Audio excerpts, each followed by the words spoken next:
Okay, dito, dumako tayo dito. Ito. Dumako tayo kay Vico Soto. Ngayon po nanalo si Vico Soto. Marami na naman po ang bumabas kay Vico Soto. Wala daw pong pinatayo si Vico Sotong bahay. Grabe naman kayo.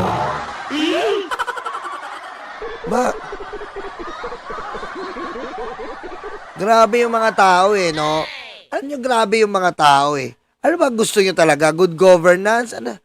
Alam nyo, swerte yun na nga kay Vico Soto Diba? Wala daw pinatayo si Vico Sotong bahay. Ano ba naman itong mga to?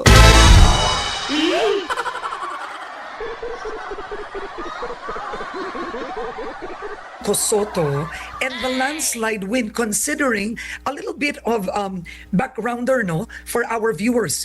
Nasampahan ka ng dalawang graft cases na hindi mo pinansin, but we'll talk about that later.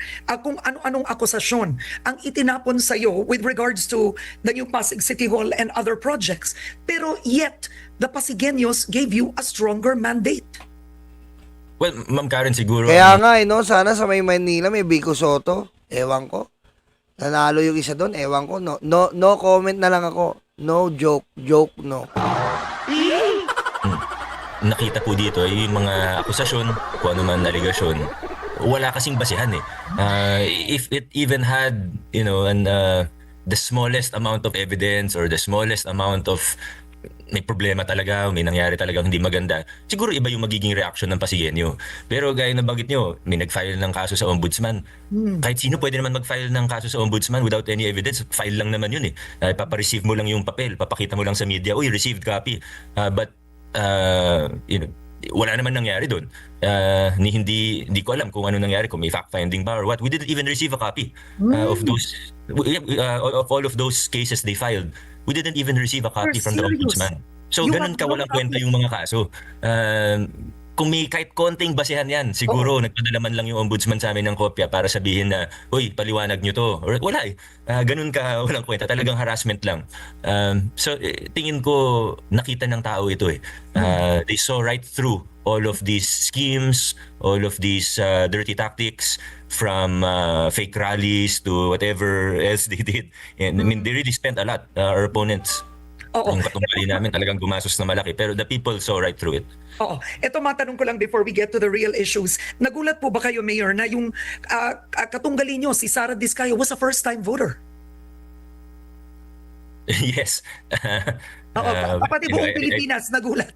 Alam nyo, ito si Sara Diskaya po, suplado lang pakita ko sa inyo Si Sara Diskaya po, wala na po nung tumatakbo, okay, eto na po siya ngayon. Ayan o. Ayan o.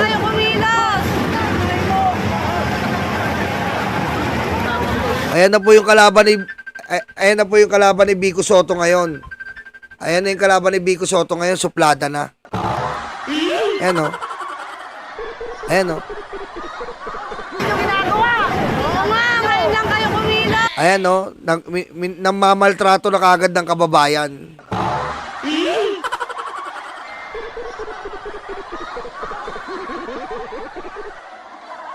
Alam nyo bakit gustong-gusto ko si Vico Soto? Ayan, tignan nyo itong larawan na to. Kita nyo tignan nyo itong larawan ni Vico Soto. Si Vico Soto lang po ang makikita nyo na mayor. Na ano mapapansin nyo dyan?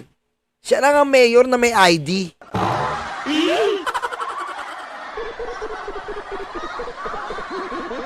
Di ba, Mamulalain? Tignan mo. Tignan mo siya lang ang mayor na laging may ID. At tignan yun to sa interview niya. Naka-ID pa rin. Kasi nga, pinapakita niya na empleyado pa rin siya ng gobyerno. Empleyado pa rin siya ng gobyerno. Kaya ibang klase to si Vico Soto. Kaya yung mga nagre-reklamo kay Vico Soto ngayon na wala siyang pabahay, ano ba naman kayo?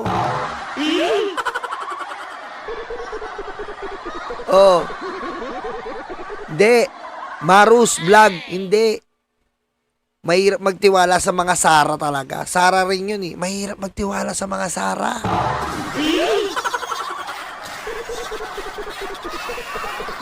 Kaya nga ako sa FB ko, sorry yung mga Sara, binila ko na kagad Mga Sara, binila ko muna. Saka na sa 2028 na tayo mag-usap. Para sa safe ako. Binila ko muna mga Sara. Kaya yung mga Sara kong friends, sa 2028 na tayo mag-usap, okay? Block ko muna kayo. Totoo po. Hindi na para mag-comment ako kasi marami nang nasabi ang lahat ng tao. But yes, to answer your question. Okay. All right. So you said Oy, Lorraine Glock, thank you. is this. One of your legacies is gusto nyo madaling gumawa ng tama, mahirap gumawa ng mali. Sounds good, very idealistic. Can you explain it to us right now, what it would look like in real life in City Hall? Right. City Hall and LGU has hundreds if not thousands of different... Ganda ng motto ni Bico, no? Madali gumawa ng tama, mahirap gumawa ng mali. Ang ganda no? Sa Davao, di ba? Ano sa Davao? Madaling gumawa ng mali kasi walang tama.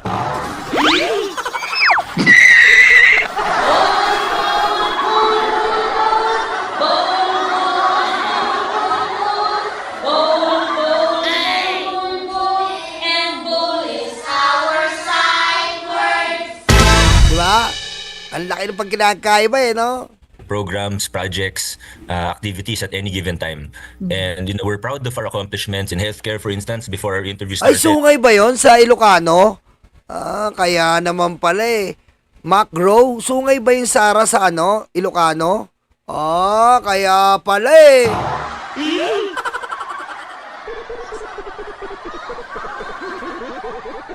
Kaya pala Sa Davao, may tama lang yung mga may utak na mamuno, sabi ni Ma'am Lali. Jeter Jason. Mrs. Ano? Kaya binago ko name ko Nadamay pangalan ko. Ay, hindi na Sara pangalan mo. Ano na? Alam mo, wag ka na mag-Sara. Alam mo pangalan mo? Rapsa. Rapsa ka na lang. Malupit yun. Diba? Pag hinahanap ka ng asawa mo, hello, Rapsa. Saan ka na? Rapsa. Diba? Miss na kita. Miss na kita. Rapsa. Lande. I was going through the list of infrastructure work that we are doing, our progress in universal healthcare. We're very proud of all of that. But the thing that we're most proud of is our steps towards the institutionalization of good practices, of good governance reforms. Kasi kung mapalakas natin yung mga good governance reforms na ito, makasiguro tayo. Oy, Binirod, thank you pare Sarado mo muna, pangkape sir. Thank you pare. Love you. Na hindi na nakasentro sa isang tao lang, hindi isang mayor lang, kundi mas magiging maganda yung performance ng lokal na pamahalaan as a whole or in general. So nandito po yung mass regularization program, the HR reforms that will improve the level of service delivery of the city. Ano yun? Ano yun? In spite of- BHR. What does that mean? Oy, thank you HR. Charity De Jesus. Charity De Jesus. Totoo po yan, Yolo, mas madaling gumawa ng tama or mabuti. Ito ang nakasanayan mo. Pero sa mga madali na lang ginagawa. O kaya nga Tsaka ngayon, mas, sa FB nga ngayon kapag parang bago, alam mo yun, parang amazed yung tao sa mga gumagawa ng mabuti. 'Di ba? Kasi nga sobrang sama na ng mundo So yung mga tao sa FB, sa YouTube, amazed sila sa mga tumutulong, sa mga gumagawa ng mabuti, na which is normal naman kasing gumawa ng mabuti. Tandaan po natin, normal po gumawa ng mabuti. Hindi po nakakabilib yan. Normal pong gumawa ng mabuti dahil yan po ang sinasabi sa atin ng Panginoong Diyos. Gumawa ka ng mabuti. Kaya normal kang gumawa ng mabuti. Kaso sa panahon natin ngayon, sobrang sama na lang talaga ng mundo. Kaya yung pagiging mabuti ay bibihira mo na lang makita. Kaya yung iba, sobrang umaanga, di ba? Human resources. Go ahead. Okay. HR reform. So from recruitment, selection, and placement, we really fixed how we do things. Rationalization of different offices. Ibig sabihin, sobra ba yung plantilla? Kulang ba? Kailangan ba natin magdagdag ng gantong item? And then the mass regularization program. When we assumed office in 2019, only 1 out of 10 employees were permanent. The rest were contractual, casual job order. Now, we're already up to 7 out of 10 employees are permanent or regular. So, these are things that will outlast the term of a mayor. The capacity building programs, the learning and development programs, and we're only talking about HR, hindi pa yung ibang fields like procurement reform, yung sa bidding na siguraduhin na totoo, may capacity yung LGU. So, this is we're talking about a whole lot of different topics, offices, sectors. And again, as you mentioned, the goal really here is that in the long run or in the long term, outlasting the term of a mayor, we want to make sure that in Pasig, it is now easier to do good, easier to govern well, and harder to be corrupt, harder to engage in patronage politics. So ano ang gagawin mo, Mayor Vico? Because you had an interview I watched and I was quite impressed when you said, let's not look for a savior, but it should be structural reforms. Ang corruption kasi sa mayor's office, yung gusto magtayo ng negosyo, yung magsasara ng kontrata. What reforms will you put para yung mga susunod na mayor, hindi nila mabago yun? They have to follow the law. What Masarap lumipat sa Pasig, no? Pamulalain. Kaso, puno na dyan, traffic, Traffic dyan. Maliliit kasi kalsada sa Pasig, Siguro, lilipat na lang ako dyan sa mga linden suits. Yung mga linden suits, yung mga mamahaling hotel. Dyan na lang siguro ako. Pasig din yan, Linden suits. Yung mga mamahaling dyan. Pag-isipan ko. Mini Andaya, proud Pasigueño here. Eh di ikaw na! Oh, sige nga, kung mabuti ka, sabi ni Vico, ibigay mo nga yung bahay mo. Sige nga, Mini Andaya, ibigay mo nga yung bahay mo. It's better to do good. Donate mo nga yung bahay mo, sige nga. would it be? Of course, it's easier said than done, but really the strengthening of the bureaucracy is one. So for instance, procurement reform. So as a mayor, kaya kong sabihin na hindi ako tatanggap ng lagay, wala akong tatanggapin na kickback kahit 1 piso. Ako yun. Hindi yun institutionalized. Pag pumalit sa akin, corrupt, posible na tatanggap siya ulit. Posible na hihingi siya ulit. How do we prevent that? Strengthening our bureaucracy, strengthening the processes. When we started here, even our engineering department and other offices, hindi sila sanay kung paano yung tamang pagpapatakbo ng papel. Hindi nila alam paano gawin yung mga under RA 9184, yung sa Procurement Act natin. Talagang kagulo. Hindi sanay na sumunod sa tamang proseso. So we start from the basics. In 2019, we started from the basics. And then, sabayan natin ng rationalization of offices. Kung dati, may secretariat lang, tapos parang ad hoc lang. Ngayon, meron ng official office may ordinansa to, Procurement Management Office. We're able to hire better people. We're able to attract more honest people who are competent as well. And then sabayan natin ng capacity building, both of the LGU side and the civil society side. Ito yung mga magbabantay naman sa LGU. Galing, For no? instance, may provision naman sa batas para sa procurement observers, pero siniseryoso namin to. Tinitrain pa namin sila para alam nila kung ano yung hahanapin na red flag sa procurement. So tinitrain namin yung mga NGOs or civil society observers, the CSOs, nasasanay sila. So we're hoping that in the long run, ang mangyayari, kung may mayor na tatanggalin to bigla, ipapalag yung mga tao kasi nasanay na sila sa ganito. The same with other, even with our budget processes, how it passes through the City Development Council, na maraming mga members yun. Pag tinanggal mo sila, sigurado, at this point, magreklamo na rin po sila. Pag naipasa yung budget na hindi nila nakita yan, nasanay na sila for 9 years, yan yung ginagawa. Magreklamo na yan. So, again, not to say that reforms or changes are always irreversible, but we have to do our best to make sure that they are institutionalized as much as we can. Hindi naman mapaperfect pero malaking bagay dito ay kung ano yung mga nakasanayan. Pag nakasanayan mo masama, mahirap din siyang bago, pero pag nakasanayan mo yung tama, hopefully it will be a little bit hard to reverse. Okay, so you have 3 years left and this is a legacy last term for Vico Soto. Kumbaga dito ka dapat matandaan, of course it's the 9 years, but the last 3 will matter. Okay, I want to ask you certain issues, all right? The traffic problem in Pasig, right? You have promised magtatayo ka ng pabahay para sa mahirap sa Pasig. I remember the first interview we had, you said there are 2 phases of Pasig, Karen. Yung Pasig na very industrialized at yung Pasig na mahirap. How will you do that and have you done it? Ang tindi ng traffic, saka magtatayo doon. Well, ang traffic, I have to admit, limited talaga yung magagawa ng isang LGU kagaya ng Pasig, lalo na kami ang daanan eh.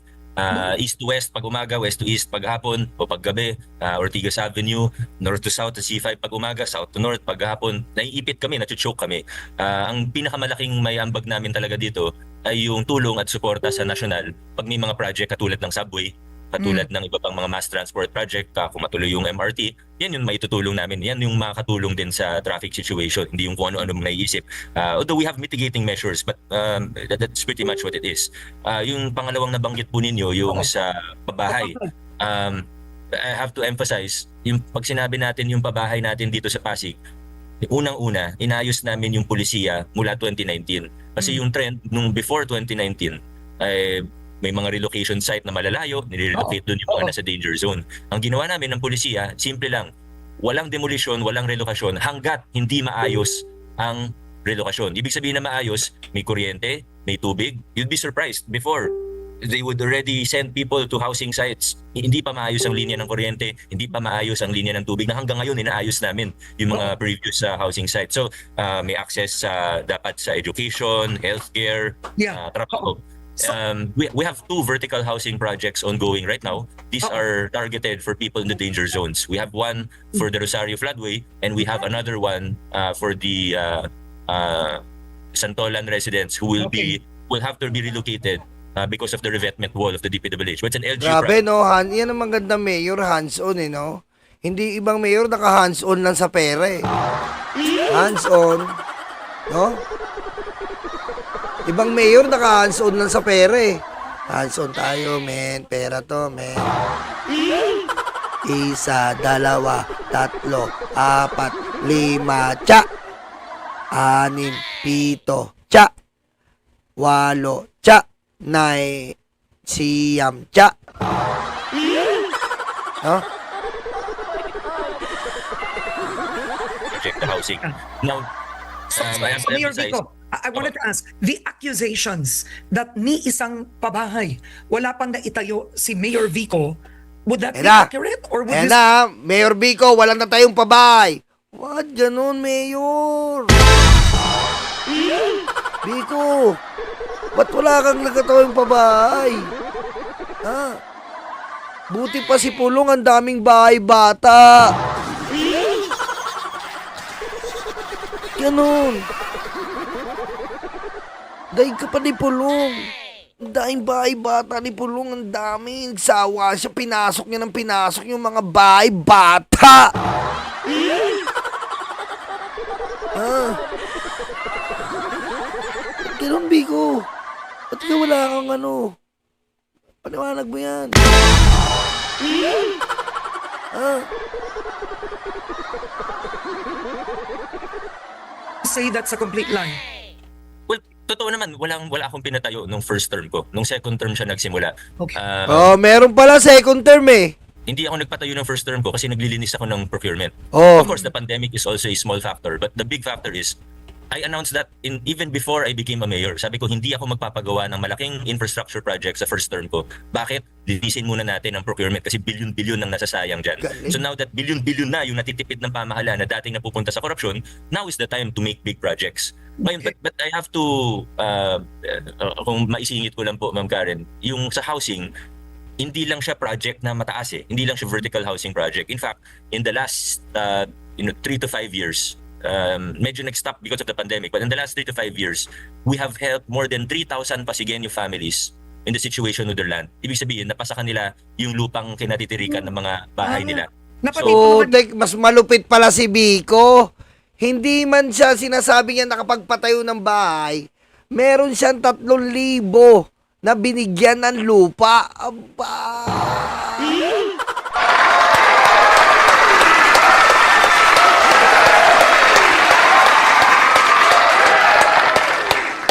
Iba talaga to, no?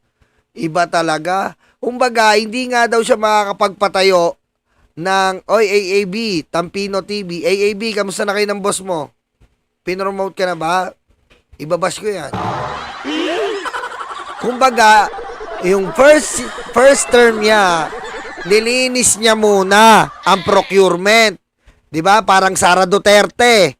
Sinuhulan ng procurement. Dahil sa procurement po, sa bidding, diyan po nangungurakot like gaya ni Sara Duterte. Nilinis niya naman. 'Di ba? Nilinis niya muna at yun nga, nakuha niya yung mga paglilinis.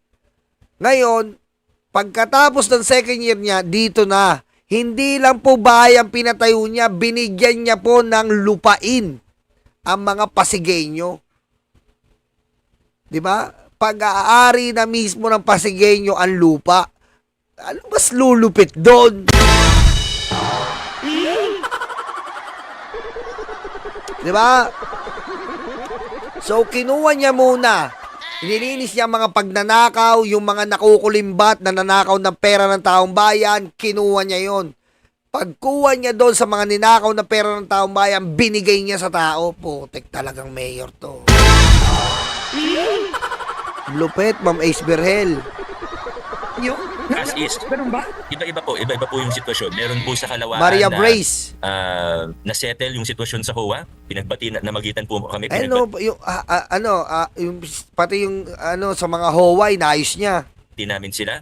Nakausap yung private landowner, binili, in-award sa mga tao kasi maayos naman. Pwede naman. Putek ko, from private landowner, binili ng gobyerno, binigay sa tao. Ano?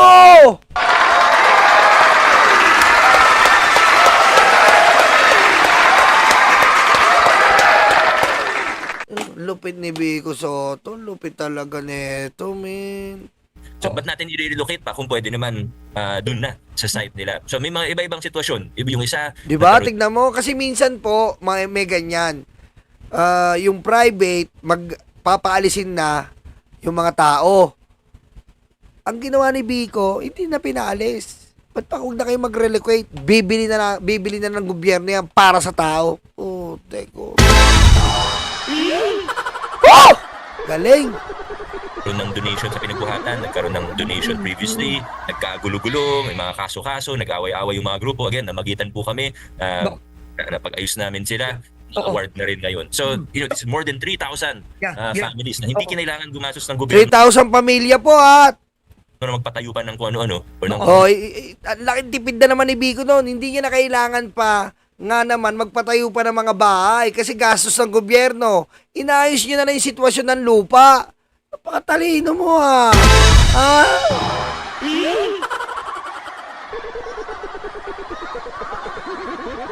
Tama, si Winnie Artos. Samantalang yung mga bilyar, kinamkaman lupa, prime water, Kalawang!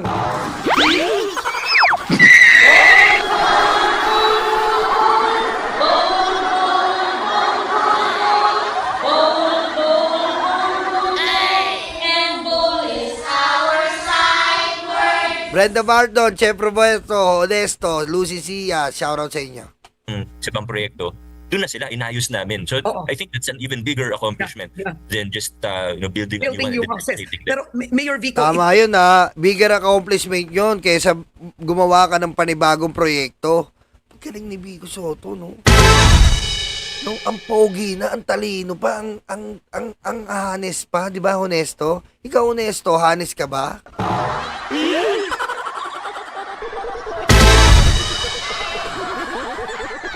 Ay, nako.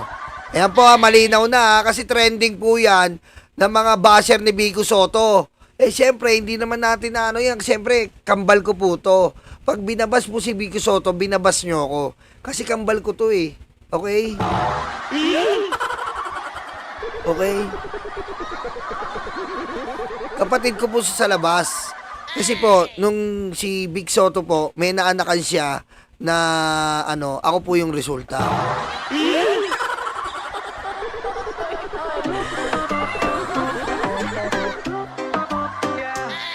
Oy, Mga alipin, mga uto-uto, paniwala sa news na gawa-gawa mo. Akala mo kung sinong mga matalino, pero bakit na yon? Bakit? Sino? May kaaway na naman kayo. Sino ba inaaway nyo dyan? Ba't inaaway nyo yung mga DDS? Mga DDS, ba't ba inaaway nyo kami dito? Sino ba nag-aaway dyan? May DDS ba dyan? Mga DDS, huwag nyo na kaming awayin. ICC awayin nyo. Wala na kaming jurisdiction. Ha? DDS, huwag nyo kami awayin. Yung ICC awayin nyo kasi wala na kaming jurisdiction kay Digong.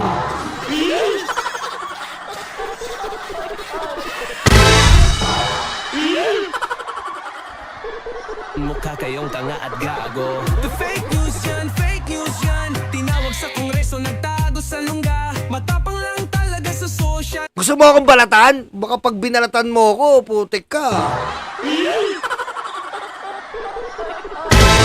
media, pero sa personal ang pangit nila. Pero Duterte sa kalam, ang buon nilang nakadaya. Pero silang diablo, silang masama. Mga Iba talaga, no? Maria Breeze. Kapag may takot sa Panginoon, tama po kayo dyan, diba? Happy birthday sa nanay ni Alex.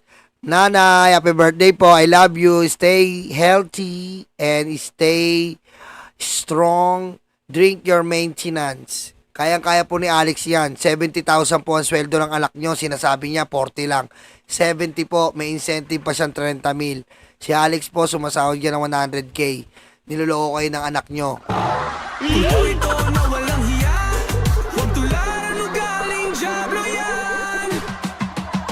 DDS, utak luga. VMB Rose, Iris Ledesma, Reality Mist. DDS tanga. Sabi mo, ano yung kakambal ko, Alex?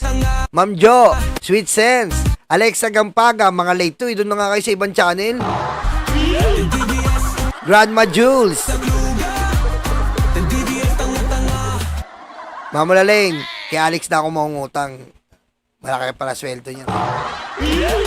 Pareng Romy, Rose, Marus Vlog, Twillier, Dimple Smirno, Ma'am Laleng Kamandagalo, Eileen Sotelo, Jocelyn Rebutar, John Ray Marcus, Jerry Vlog TV, Meg Ronimo. Ang lakas yung magmura. Sabay tayo kay Alex dahil pera yan eh. Kuya Jose, Bea Ortega, Marcos. Oy! Marcos Aimee. Alisin mo yung Aimee, bawal yan dito.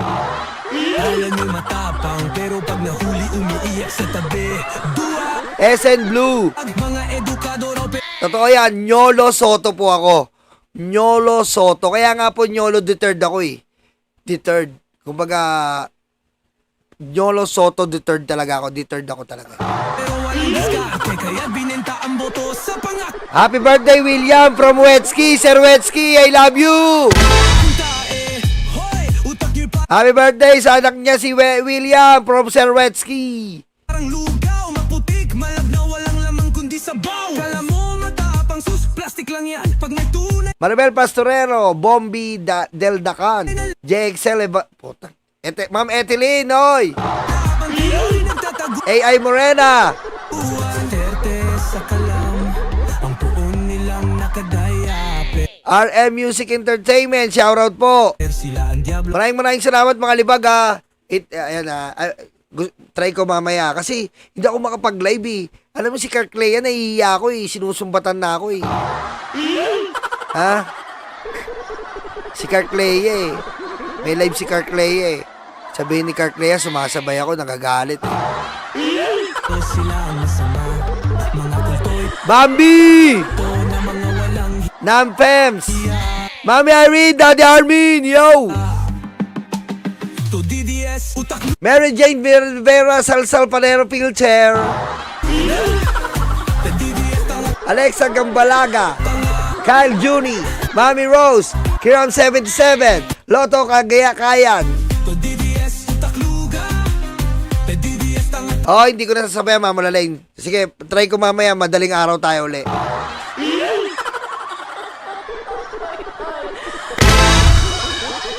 Tanga, Tignan ko lang. gahoy mga tanga. Wala kayong ambag, kundi fake news at Watching from Japan, Pings MJ. Ruben's Vlog. bilang isang tanong lang may Kaya na naman tayo eh. Kaya ayoko rin mag-shoutout sa uli. Biglang pagtapos ng shoutout, isang kanta naman dyan. Putik talaga to, mga plastic to eh. Kaya ayoko kayong i-shoutout sa uli. Isang kanta naman dyan. Isang kanta lang. Kawawa idolo nyo, wala kung lutuin kayong mga bobo.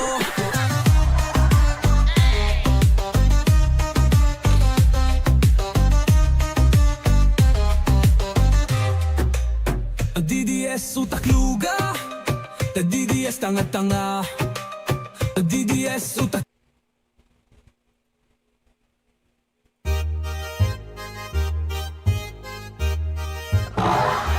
Lagot na ICC, nasa Pasay na grabe.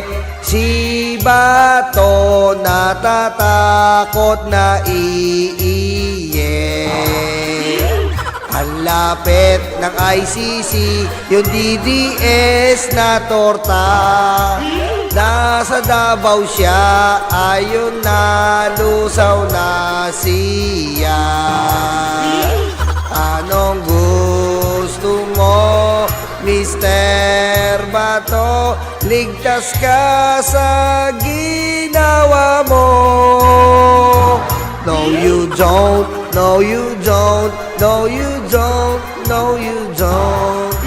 Lapit na sila, Interpol at ICC. Sige na, ICC, damputin na si